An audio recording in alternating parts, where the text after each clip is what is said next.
Perhitungan metode PSI atau Preference Selection Index. Di sini untuk studi kasusnya ini bisa apa saja ya. Di sini contohnya ada 5 kriteria, C1 sampai C5. Kemudian ada alternatifnya, ada 5 juga. Untuk C1, C2, C3, dan C5 itu tipenya benefit. Sementara untuk C4 tipenya cost. Jadi di sini hanya contoh perhitungannya saja. Kalau studi kasusnya ini bisa apa saja. Jadi di sini contohnya untuk penilaian alternatifnya A1 untuk C1 ini dia dikasih nilai 100, C2 dikasih 50, C3 40, C4 40, C5 80. Ini contohnya ya. Ini bisa aja misalkan nilai atau misalkan apa aja ya. Ini studi kasusnya. Jadi di sini hanya ingin menampilkan contoh perhitungan metode PSI-nya. Selanjutnya sama untuk alternatif A2 ini juga sama, dikasih nilai sampai A5. Semuanya dikasih nilai, ini penilaian alternatifnya. Selanjutnya dilakukan normalisasi. Jadi jika tipenya benefit, maka menggunakan rumus nilainya dibagi max. Contohnya ini kan ada kolom C1 max-nya 100, berarti 100 dibagi 100. Di sini hasilnya bisa dilihat rumusnya. B4 dibagi max dari kolom C1-nya. Jadi ini juga sama, 100 dibagi 100, ini 50 dibagi 100. Yang ini 50 dibagi 100, ini 100 dibagi 100, ini 50 dibagi 100. Yang kolom C2 ini juga sama benefit, C3 benefit, nah yang C4 cost. Kalau yang tipenya cost, dia menggunakan rumus min dibagi nilainya. Jadi dari kolom C4 ini nilai minimalnya 40 dibagi nilainya. Di sini contohnya 1 berarti 40 dibagi 40.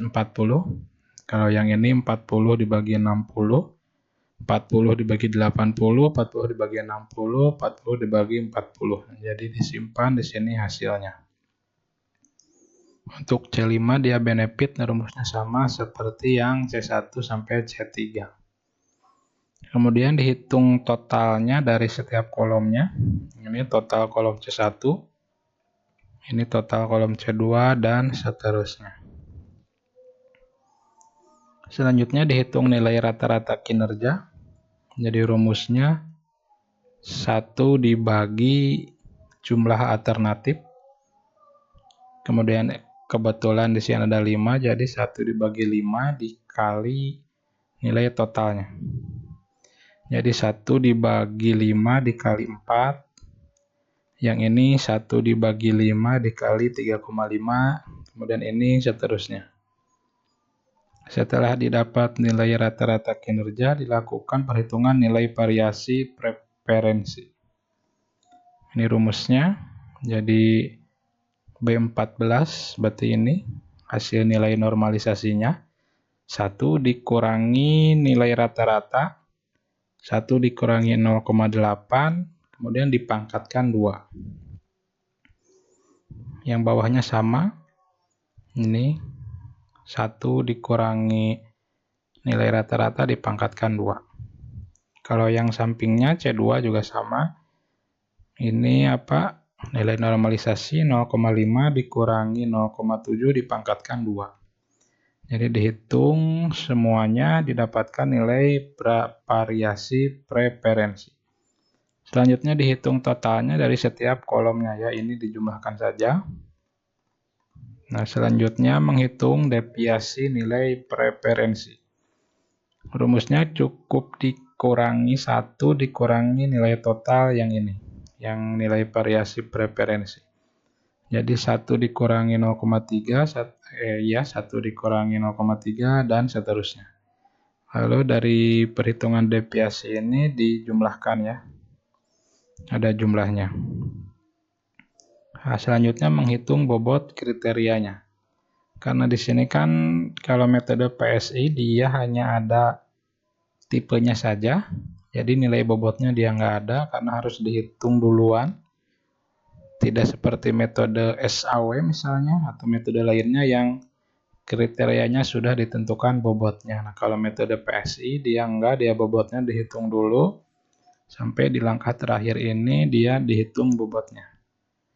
Rumusnya dari nilai deviasi 0,7 dibagi nilai totalnya 3,567. Lalu didapat nilai bobotnya untuk C1. Untuk C2 sama 0,7 dibagi totalnya, ini sama 0,792 dibagi total, ini juga. Nah, setelah didapatkan nilai bobotnya, maka dihitung perhitungan akhirnya. Jadi nilai bobot ini dikali dengan nilai normalisasinya untuk masing-masing penilaian.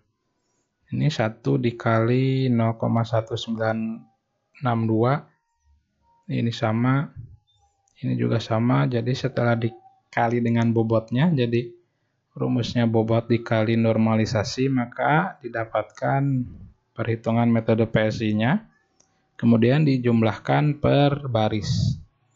Nah, jadi per alternatif dia dijumlahkan hasilnya. Setelah semua dijumlahkan baru di ranking. Di sini ada hasilnya ranking 1 yang A1, kemudian ada A5, A2, A4 dan A3.